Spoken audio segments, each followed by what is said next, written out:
to, let's just do this, okay?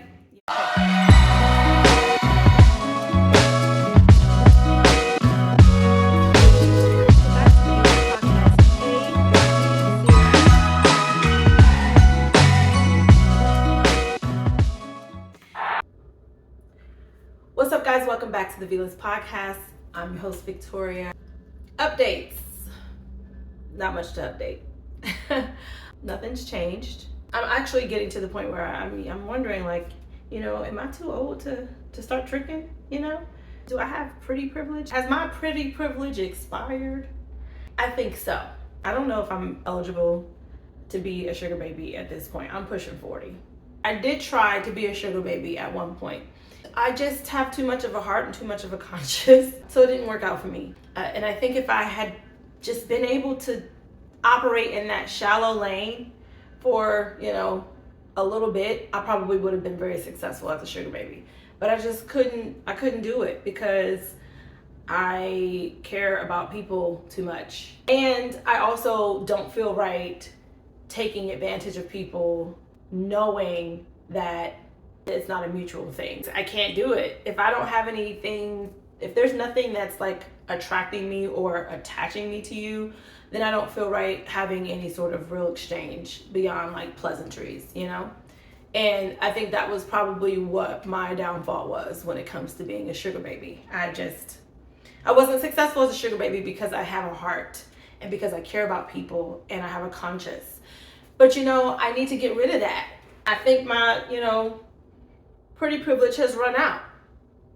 I think there's an expiration date, and I think I'm really close to my expiration date, if not already past it. So what is a girl to do? And before anybody tries to come for me, I'm not saying that to think that I'm some beautiful, pretty girl. Like I'm not, that's not at all what I think. I'm using the term loosely, and I'm using it loosely because, a cousin of mine actually sent me this video of this girl on TikTok who was like, talking about pretty privilege, right?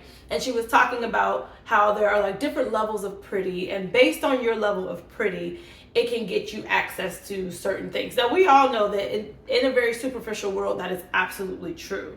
It is absolutely true. Based on, the world's superficial standards of beauty, and whether or not a man finds you attractive and a man who has means finds you attractive enough to splurge on you, or he feels like you are at the top of the pretty game or pretty meter, then you deserve more than someone who is just like cute, right? So there's like cute, then there's like pretty, then there's like beautiful, then there's like the sexy, and then there's like gorgeous, like drop dead gorgeous, and like that's like bad bitch status, right? Which the girl in the video made a really good point. She was like, bad bitches don't really exist. Like, that's not real.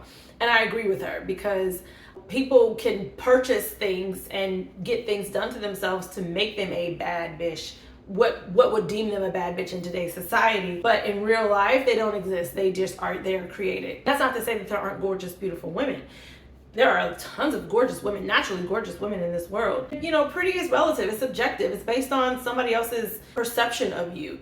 But the bottom line is that whether or not you meet a certain level of pretty for someone can and will, a lot of times, get you access to things or get your basic needs met. So at this point, I need to figure out how to create myself to be a bad bitch so I can get my basic needs met. Because anyway, so the thing is I agreed with a lot of what she was saying, like in terms of, being able to splurge and get men to do things for you. And the one point that she made was that if you're pretty, you're like a 10, right? You're pretty, you're beautiful, you're educated, you're smart, and you are nice to men, and you make them feel good, then that gets you, like, that kind of ups your pretty meter, if you will.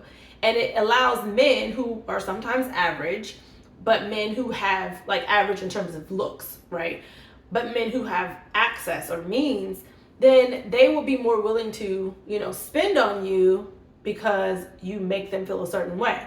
But the caveat to that is the moment that you want more, or the moment that you desire connection or desire commitment or desire partnership with this these men, like the moment it becomes less superficial, then your privileges start to decrease. Now, I agree with that to an extent, because I realize that, like, take me for instance, I don't consider myself this like beautiful, drop dead gorgeous woman, right? By America's beauty standards or the world's beauty standards, by any means.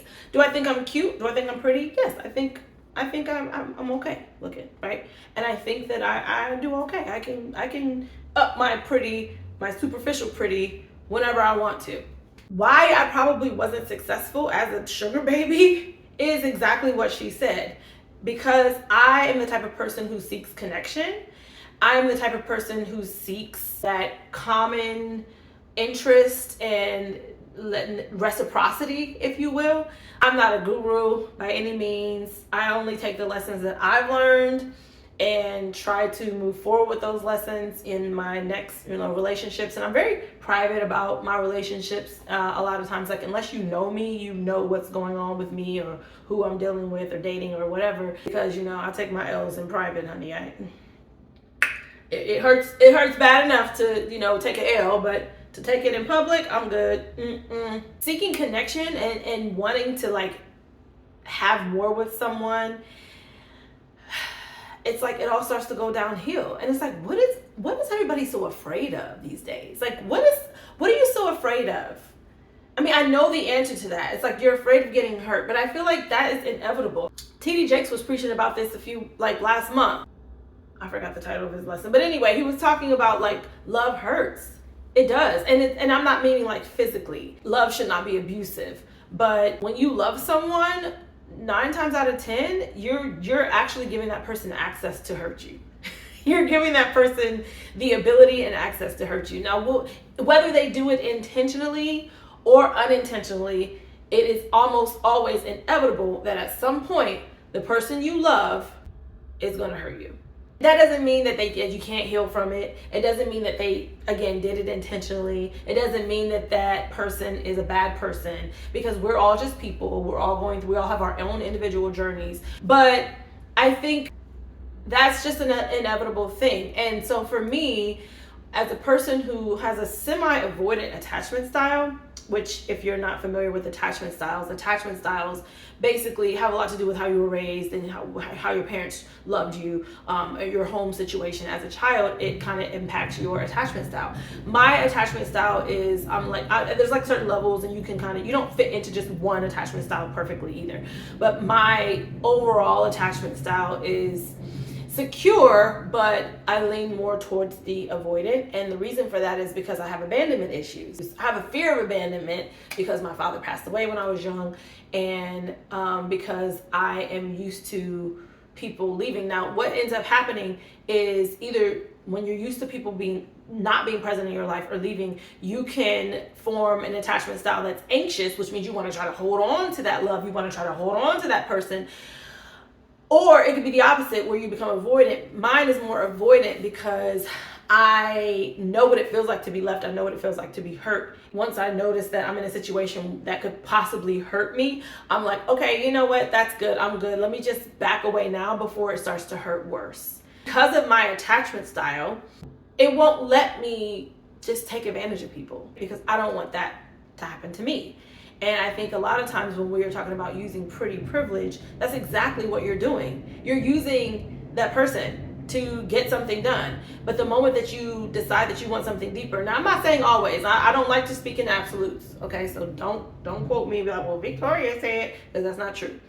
But what I'm saying is, the moment that you seek something deeper with someone and they are not in that same place, then your privileges start to wane.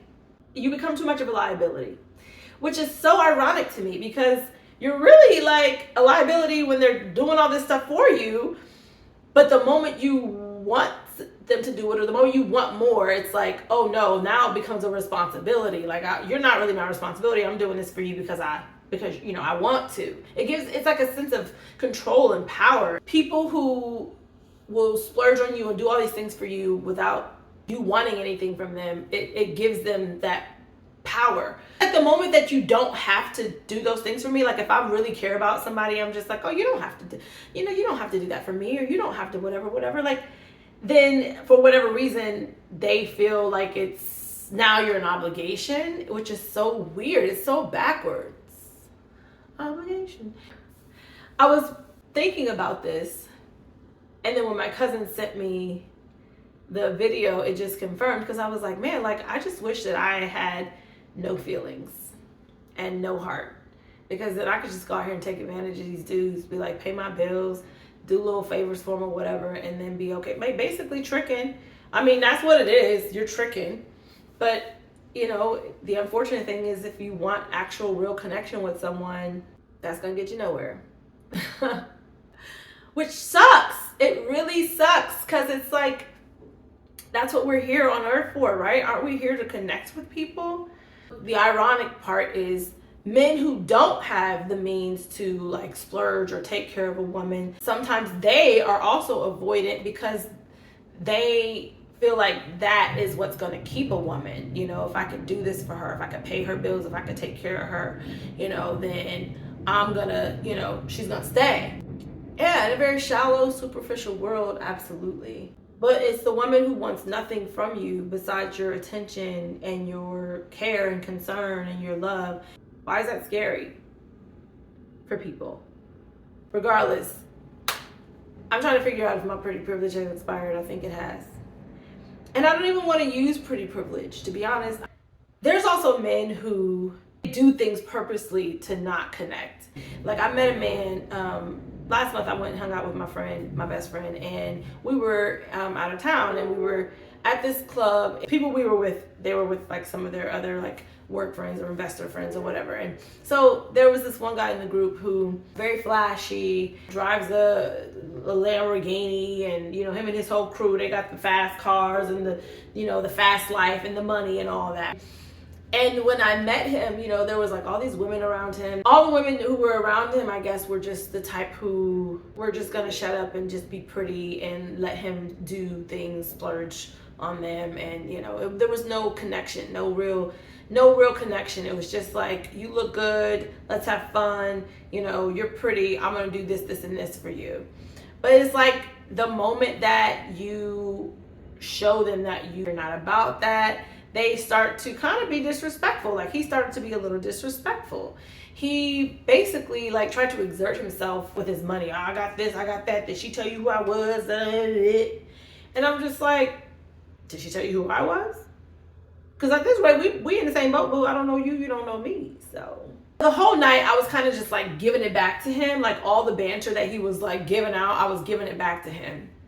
And when he realized that like he couldn't use his money and his status to exert himself over me, he started to try and exert himself over me physically, like by doing things like smacking my butt or like grabbing my wrists to like restrain me. And it was just like, what are you doing? Because, and I realized I'm talking about a very shallow, small-minded man here. Okay, I don't care how much money he has. I don't care what his status is economically. He's a very small man. But that is what happens, right? That ego that's so fragile, it won't allow them to just be open and vulnerable. So they have to find a way to exert themselves and use the things that they have to make you submit or make you submissive to them. And when they can't do it intellectually or they can't do it emotionally, they start to do it physically. This is how a lot of women find themselves in abusive situations. They start off with these relationships with these men who do all these nice things for them, buy them things, pay for things.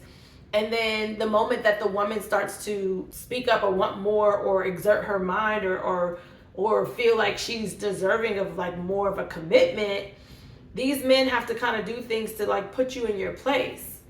That's what he kept trying to do. And he realized like, I'm just not the one. I wasn't saying that as a flex. It's just like, I'm just not one of those women. That's not my goal. That's not what attracts me. Like, would it be nice to have someone to take care of me?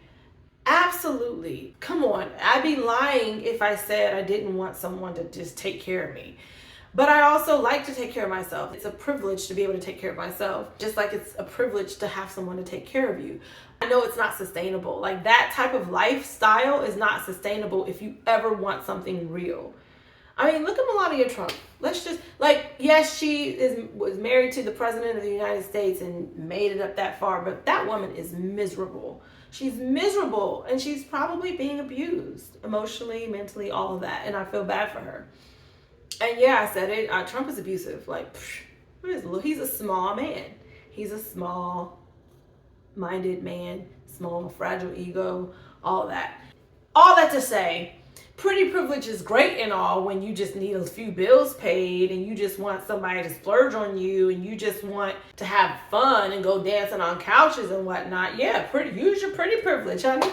But when you want something real and sustainable, I don't know how to tell you how to get that because I don't know how to get it. I wish I knew. Because if I knew, I would be okay. You have women who used their pretty privilege to get them to where they are in life and then eventually fell in love. I don't know, like, look at Marjorie Harvey. Like, she's a great example. Is she in love? I don't know, probably. Maybe. Yeah, I think she's in love, but she definitely used her pretty privilege to be taken care of all of her life, and it worked for her. Her pretty privilege hasn't run out yet either, because she's still beautiful and well into her late 50s. I don't know how old she is, but regardless, her pretty privilege hasn't run out. Maybe eventually she and Steve really did find that deep connection, and it worked for her. So that's not to say that it can't ever work for you, ladies. If you are tricking and you are hoping that it will turn into real love at some point, there's hope. Look at Marjorie Harvey. Anyway, I have never been so lucky to find a trick to, want to take care of me without anything in return. Because I've always wanted connection. I've always been a person who sought out connection and companionship. And that's not what these men want. So I need to become a damsel in order to just, like, survive, I guess. I don't know. Don't ask me. Again, I'm not a guru. And I'm also not here to, like, bag on women who are doing that. Like, get it how you live, sweetheart. If I would have been smarter, I'd have done it a lot sooner. If I'd have been smarter, I'd have started tricking in my early 20s. And then I could have been good. I was raised a different way. I had different morals. And I'm not saying at all that women who, get taken care of by men don't have morals. Not saying that at all. But I do wonder, like, how miserable are you? Are you happy? Like, are you fulfilled emotionally? And the answer could be yes. Lucky you. Anyway, that's all I have to talk about on this topic. I'll be back, next week, I guess, with more to talk about, and we'll see what happens. Hopefully I'll have some updates for you at that point in terms of, like, advancements happening in my life. But we're well into March, and still in the same place, mentally, emotionally, physically. Something's gonna change. All right, love you guys. Talk to you later. Bye.